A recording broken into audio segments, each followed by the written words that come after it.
नमस्कार जोहार। आप देख रहे हैं समाधान इंडिया और आज ये आपको बेहद ही अहम खबर से आपको जोड़ना चाह रहे हैं। दरअसल नीट का जो एग्ज़ाम है, जिन्होंने एग्ज़ाम दिया था उनका रिज़ल्ट जो है कल ही घोषित हो गया, जारी हो गया। कई लोग ऐसे थे जिन्होंने इसमें सफलता पाई है और देश के अलग अलग शहरों में, अलग अलग कस्बों में अब नए नए डॉक्टर निकल कर सामने आएंगे। जब उनकी पढ़ाई पूरी हो जाएगी, MBBS की डिग्री पूरी कर लेंगे तो वो सेवा में फिर से जुड़ेंगे। आप जानते हैं कि भारत में डॉक्टरों की कितनी कमी है और डॉक्टर को लेकर के किस तरीके का हमेशा से मसला होता आया है। एक बेहद ही सेवा से भरा ये क्षेत्र है, लेकिन भारत में जो अब आज की युवा पीढ़ी है वो कई ऐसे लोग हैं जो डॉक्टर बनना चाहते हैं, कई लोग ऐसे हैं जो इंजीनियर बनना चाहते हैं, लेकिन डॉक्टर बनने से पहले एक बेहद बड़ा इम्तिहान देना पड़ता है जिसे नीट कहते हैं। और नीट क्वालिफाई करने के लिए बहुत संघर्ष होता है, बेहद एक तरीके से बहुत त्याग होता है। घर से दूर जाकर लोग पढ़ते हैं और कई ऐसे लोग हैं जो घर में भी रहकर तैयारी करते हैं और सफलता प्राप्त करते हैं। ऐसे ही एक शख्स से आपको मिला रहे हैं, एक युवा जो कल का भविष्य है, जिन्होंने नीट क्वालिफाई कर लिया है, और वो हैं संजय गुप्ता, जो गिरिडीह ज़िले के बेंगाबाद के रहने वाले हैं। उन्हीं के साथ हम मौजूद हैं। संजय गुप्ता जी, बहुत आपको सबसे पहले तो बधाई कि आपने नीट एग्ज़ाम क्वालिफाई कर लिया। सबसे पहले तो आप ये बताइए कि ये क्रेडिट किनको आप देना चाहेंगे? जी, मैं सबसे पहले अपनी माताजी को क्रेडिट देना चाहूँगा और अपने पिताजी को क्रेडिट देना चाहूँगा।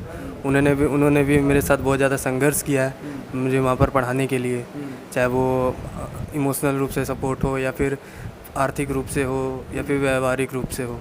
उन्होंने मुझे बहुत सपोर्ट किया है। अच्छा, ये नीट जो है, जिससे कि सबसे पहले ये बताइए कि कितना आपका नंबर आया है और कैसे आपने तैयारी की, क्या क्या, थोड़ा सा अपने बारे में थोड़ा बताइए। जी, मेरा इस नीट 2023 में 643 आउट ऑफ 720 आया है और इसके लिए मैंने ये मेरा दूसरा अटैम्प्ट है। इसके लिए मैंने पहले एक बार तैयारी की थी, उसमें किसी कारणवश मेरा नहीं हो पाया था। उसके बाद फिर से एक बार और तैयारी की और इस बार सफलता मिल गई मुझे। अच्छा, इसके लिए अच्छा एक बात बताइए। ठीक है, कोई बात नहीं है डॉक्टर साहब, अभी साहब बहुत लोगों से आपको भविष्य से मिलना होगा और बहुत लोगों से बात करनी होगी। अच्छा, ये बताइए कि ये जो आप अभी 12वीं के बाद ही नीट का एग्ज़ाम जो है वो दिया जाता है, तो 10th तक आपने कहाँ तक पढ़ाई की? स्कूली जो शिक्षा दीक्षा है, प्रारंभिक शिक्षा जो है वो कहाँ से आपने लिया? ये मैंने 10th और अपना 12th नवोदय विद्यालय से किया, नवोदय विद्यालय गांडे से। और वहाँ से शिक्षा प्राप्त करने पर मुझे बाहरी दुनिया के बारे में सब कुछ पता चला कि कहाँ क्या एग्ज़ाम होता है, कितना मेरा कंपटीशन है, और वहाँ का मदद से मैं यहाँ पर पहुँचा हूँ। अच्छा, तो आप 10th 12th भी आपने नवोदय विद्यालय से किया, उसके बाद आप कहाँ चले गए, तैयारी कहाँ से की आपने? उसके बाद मैंने कोटा जाके तैयारी की, वहाँ पर एक ड्रॉप लिया और एक कोटा जाके तैयारी की। उसके बाद एक बार और गया और इस बार हो गया। अच्छा, तो अभी जो है आपका क्या पहले से ही सपना था बचपन से ही कि हमको डॉक्टर बनना है, या फिर बाद में कुछ ऐसा कुछ देख के लगा कि नहीं डॉक्टर बनना है? नहीं, जब 9 में था तो स्ट्रीम चूज़ करने का जब ऑप्शन आता है तो एक ख्याल आया कि बायो लूँ या फिर मैथ लूँ, जिसमें बहुत सोच विचार करके मैंने बायो को उस समय चुना था। और घर वालों को भी ख्वाहिश थी और मेरी भी ख्वाहिश बन गई कि मुझे एक डॉक्टर बनना है। और ये ख्वाहिश ही आगे बढ़ने में मदद करती है, रोज़ पढ़ाई करने में मदद करती है, और जब भी आप कमज़ोर महसूस करते तो ये मदद करती है कि मुझे डॉक्टर बनना है, इसलिए मुझे मेहनत करते रहना पड़ेगा। अच्छा, आप कह रहे हैं ये दूसरा सेकंड अटेम्प्ट था आपका, तो फर्स्ट अटेम्प्ट दिए थे तो क्या कितना मार्क्स आया था, क्या कुछ रह गया था कि लगा कि नहीं भैया दूसरा बार करेंगे? पहले अटेम्प्ट में मेरी कुछ खामियां रह गई थी, उसमें मेरा 547 आया था आउट ऑफ 720। कुल मिला के लगभग 50 मार्क्स पीछे था कट ऑफ से। इसमें मेरी खामियां रह गई थी, पहला कि एक स्मार्टफ़ोन ले गया था मैं अपने प्रिपरेशन में, उससे मैं डिस्ट्रैक्ट हो गया और रोज़ का अपना तैयारी कंटिन्यूस नहीं कर पाता था। कुछ सेल्फ स्टडी कुछ रखना चाहिए और वो मैं नहीं कर पाया, और लास्ट के समय में थोड़ा मार्क्स को लेकर डिप्रेस हो गया कि और लगने लगा था कि ऐसा नहीं, मेरे से नहीं हो पाएगा। ये भी कारण थे। स्मार्टफोन ले लिए थे, मतलब स्मार्टफोन में क्या सोशल मीडिया में आप जुड़ गए थे क्या स्मार्टफोन के जरिए क्या हो रहा था? जी नहीं, स्मार्टफोन में ज़्यादातर तो एक नोवेल हो गया और एक रील्स हो गया, ये सब। अच्छा, ऐसा लगता है क्या कि सोशल मीडिया जो है आज की तारीख में जो युवा उपयोग करते हैं, जैसा कि आपने बताया कि ये हमारे लिए बेहद ही कमज़ोरी रहा, इसलिए फर्स्ट अटैम्प्ट में नहीं हो पाया। तो दूसरी अटैम्प्ट में जब आप बैठने गए या फिर आपने सोचा कि नहीं भैया फिर से कॉन्फिडेंस लेके हम बैठेंगे, तो उस टाइम ये इससे आप दूर हो गए थे, बिल्कुल यूज़ नहीं कर रहे थे फ़ोन वगैरह? जी हाँ, उस समय मैंने अपना फ़ोन घर में ही छोड़ दिया था। ज़रा मेरा यूज़ होता था, काम तो आपको पड़ेगा ही कुछ कुछ। नहीं, सबसे बड़ी बात है ना कि आज की युवा पीढ़ी सोशल मीडिया में फेसबुक है, इंस्टाग्राम है, व्हाट्सएप है, चैट है, बहुत सारा चीज़ है, मैसेंजर है, रील्स बना रहे हैं। वहाँ क्या लगता है कि वैसे लोगों के लिए ये बहुत मुश्किल होता है नीट वगैरह एग्ज़ाम क्लियर करना? जी हाँ, उसमें थोड़ा तो मुश्किल होगा, क्योंकि आपको एक रोज़ का कुछ घंटे निकाल के पढ़ाई को देने हैं और वो रोज़ देने हैं। अगर आप फ़ोन खोल के बैठ जाएंगे तो वो तो आप बैठ ही जाएंगे घंटों। कितना देर पढ़ लेते थे हर दिन? अभी सेकेंड टाइम जब आप स्टार्टिंग में जब नॉर्मल प्रिपरेशन होता था, स्टार्टिंग में तो सेल्फ स्टडी क्लास को छोड़ के 3 घंटे 4 घंटे उसमें मैं कोचिंग के सारे काम कर दिया रहता था। रिवाइज़ करना हो गया, होमवर्क करना हो गया, और कुछ एक पुराना कुछ टॉपिक पढ़ लिया। उसके बाद जब लास्ट मोमेंट आया तो अपने आप को एक तरह से पुश करना रहता है कि आप अपना सेल्फ स्टडी और बढ़ा दीजिए, आप जितना ध्यान दे रहे हैं उससे ज़्यादा ध्यान देना स्टार्ट कर दीजिए। तो वो 2 महीने में मैं ज़्यादा ध्यान देने लगा, और सब अपना उसमें मार्क्स भूल के पहले कितना आया उसमें पूरा ध्यान देना पड़ता है, तो उसमें मेहनत ज़्यादा। अच्छा संजय, एक बात बताइए, जैसे आप जहाँ से जिस क्षेत्र से जुड़े हैं, ये एक तरीके से ग्रामीण क्षेत्र ही है।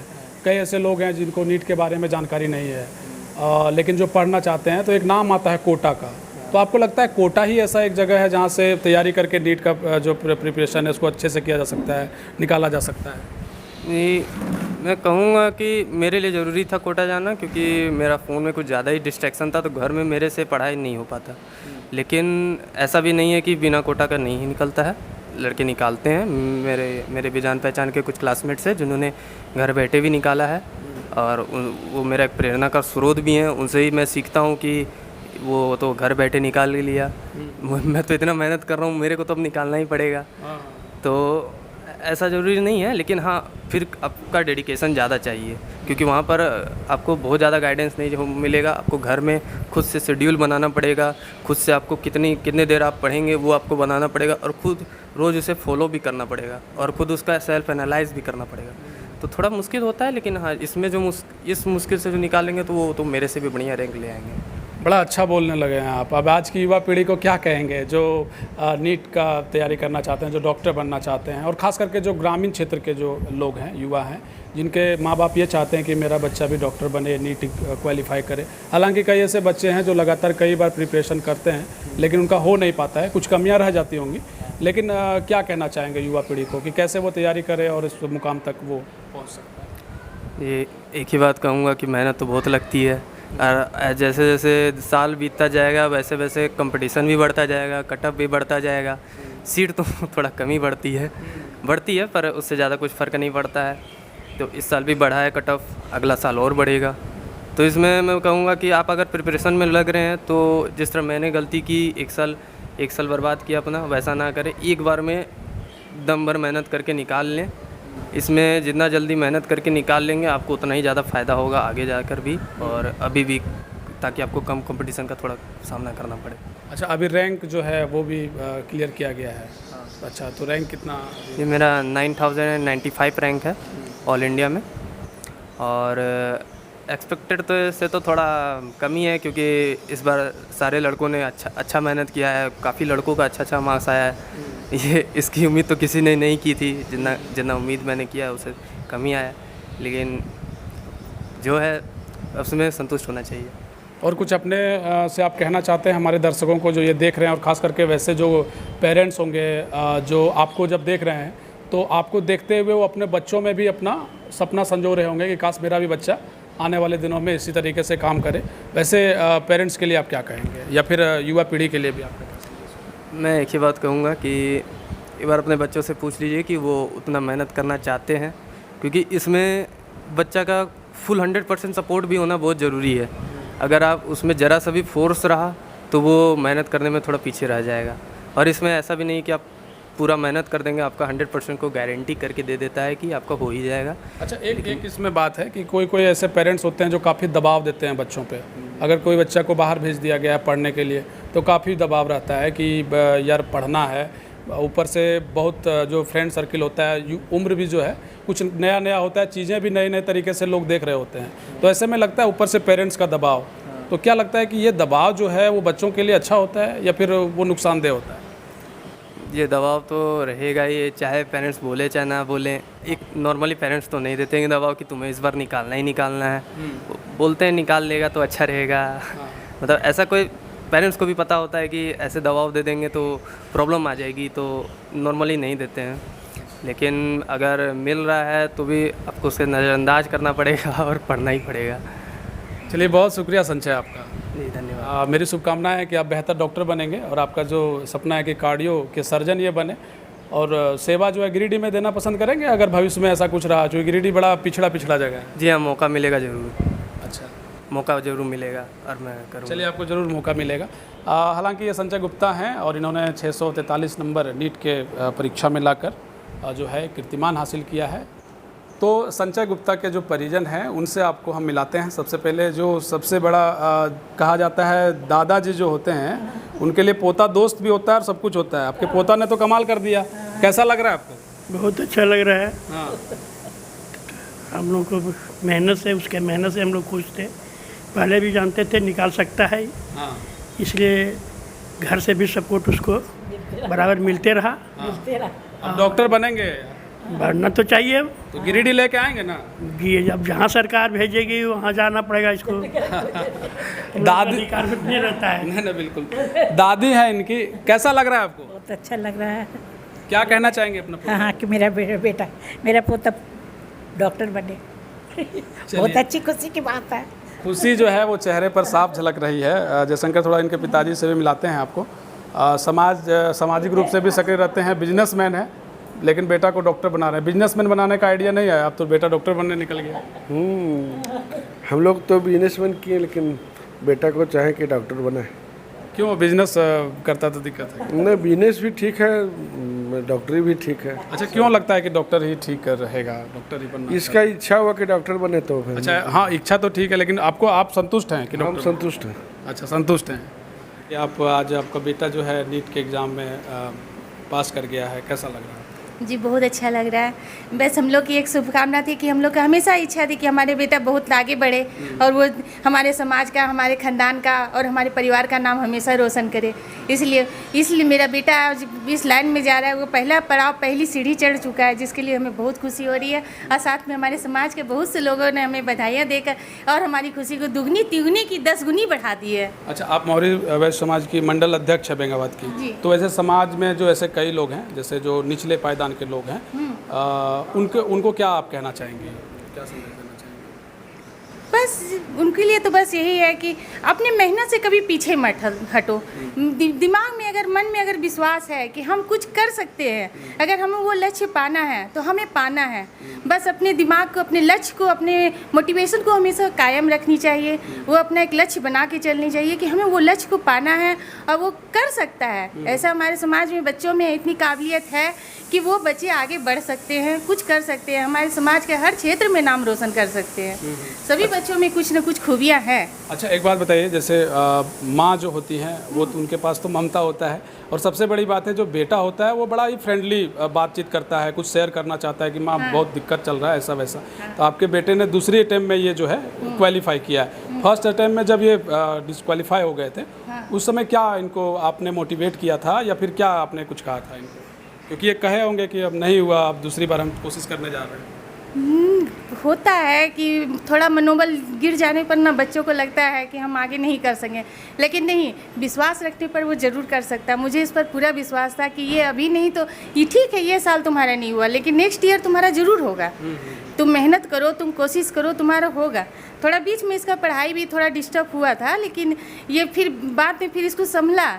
इसको जब समझाएं कि दिमाग में डाले कि नहीं, तुम अपना लक्ष्य से मत हटो, जो तुम सोच के गए हो कि तुम हमको जो करना है बस वही सोच के चलो, और तुम दिमाग दो कि मैंने ध्यान दो कि हमको बस पढ़ाई पर ही ध्यान देनी है। चलिए, बहुत शुक्रिया आपका। देखिए, छोटा भाई है, क्या नाम है आपका? संजल गुप्ता। अच्छा, बड़े भाई आपके डॉक्टर साहब हो गए, आपको क्या बनना है? हमें तो डिसाइड नहीं किया, पर मुझे बिजनेसमैन बनना है। अच्छा, बिजनेसमैन बनना है, पापा के रास्तों पे चलना है। हाँ, इसे बिजनेस बहुत पसंद है। अच्छा, तो अभी कौन से क्लास में हो? अभी 12 में। 12th में हो, तो बिजनेस में क्या फिर बीबीए वगैरह करना है या एमबीए वगैरह करना है? कोई डिग्री कुछ लेना है या फिर बिजनेस? स्ट्रीम साइंस ली है। अच्छा, स्ट्रीम साइंस लिए। हाँ, तो पढ़ाई कहाँ तक कभी फिर आगे करना है? अभी कॉलेज में CCUET का एग्ज़ाम देके कॉलेज में कोई डिग्री लेके, अच्छा, कोई भी PhD का डिग्री लेके, हाँ। और उसके बाद अपना बिजनेस। अच्छा, बिजनेस करना है। तो कैसा लग रहा है, आपके बड़े भाई डॉक्टर बनेंगे? एक्चुअली मुझे सोसाइटी में बहुत बोलती थी कि देखो तेरा भैया कितना ऊपर चल गया, तुम कहाँ पर। अब हम मुझे गर्व से कहेंगे संजय के भाई हैं हम। अच्छा, संजय के। हाँ, बड़ा शानदार बोल गए। और इसी बोली के साथ जो है ये थोड़ा सा परिवार को दिखाइए, सभी जो लोग हैं वो काफ़ी खुश हैं संजय से, और संजय ने जो किया है वो बेहद ही काबिल तारीफ़ है। और सबसे बड़ी बात यह है कि जिस जगह से रिपोर्ट हम दिखा रहे हैं, यहाँ जो है बेहद ही कम लोग नीट और अन्य परीक्षाओं में जो है पास हो पाते हैं, चूँकि यहाँ का क्षेत्र ही ऐसा है। हालांकि इस जगह से संजय ने जो सफलता हासिल की है उसको लेकर के भी समाधान इंडिया की टीम संजय को बधाई देती है। आशा है कि आने वाले दिनों में एक बेहतर डॉक्टर बनेंगे और यहाँ अपनी सेवाएं देंगे। हम दिखाते रहेंगे खबरें, बने रहिए समाधान इंडिया के साथ। शुक्रिया।